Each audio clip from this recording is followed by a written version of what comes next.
When we think of addiction, our minds usually jump to things like a failure of willpower, a chemical problem, or maybe even a moral weakness. But what if it's something else entirely?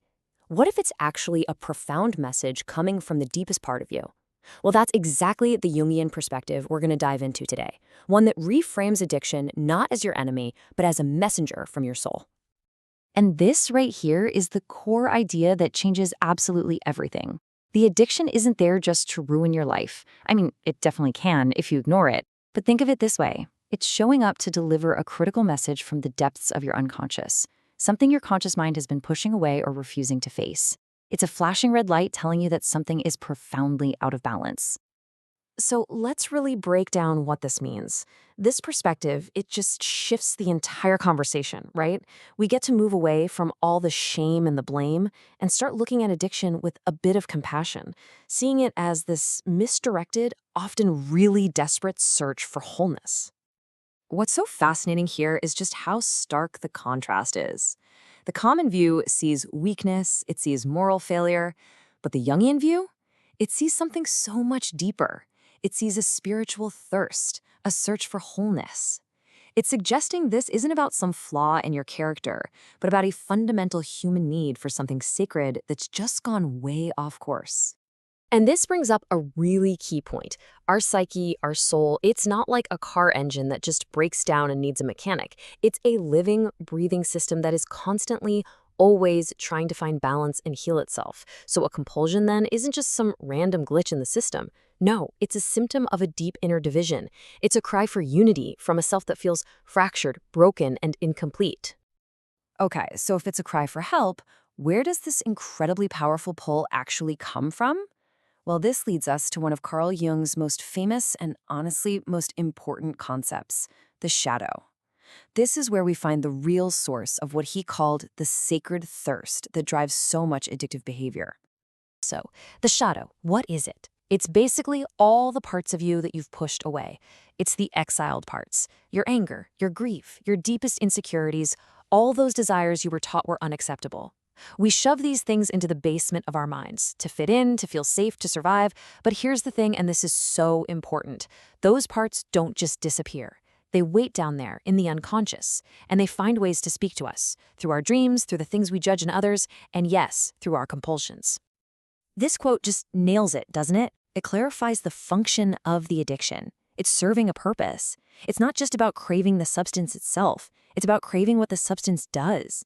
It's about craving the silence it brings to that harsh inner critic, the temporary release from guilt, or just escaping the unbearable weight of being yourself for a little while. The substance is just the tool being used to quiet a voice that's become way too painful to hear. And get this, the connection to spirituality is baked right into the language. It is no accident that the Latin word for alcohol, spiritus, is the exact same word they used for spirit. Someone caught in addiction is often on a deep unconscious level reaching for transcendence. They're looking for a connection to something larger than their own suffering ego. The problem is it's a counterfeit ritual. It's an attempt to find the divine in a bottle or behavior. It's a self-initiation without a guide, which makes it an incredibly dangerous path to walk.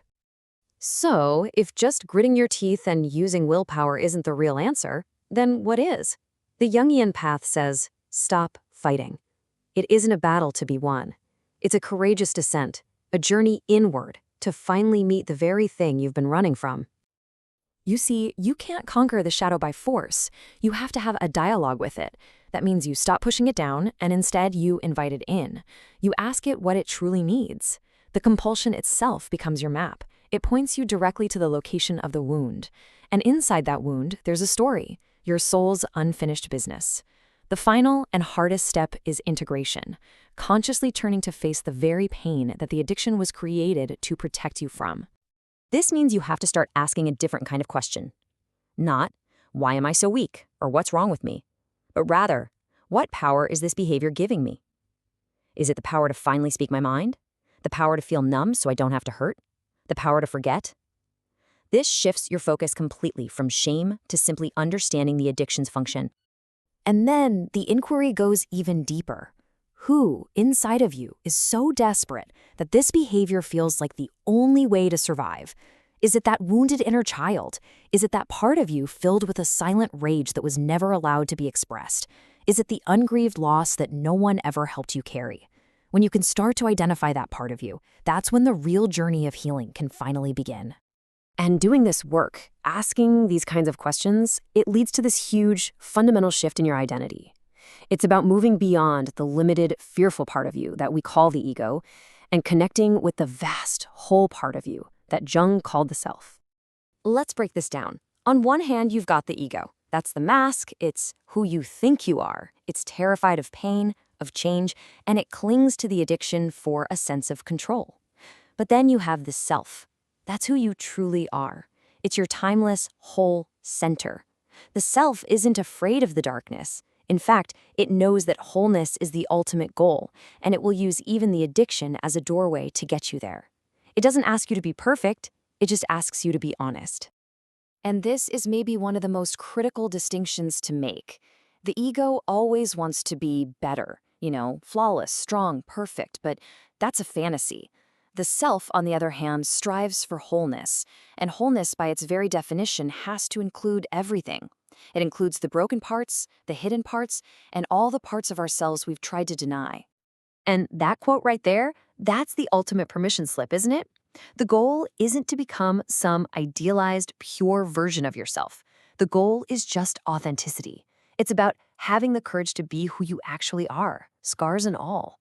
It's about integrating all of your pieces, not trying to amputate the ones you don't like.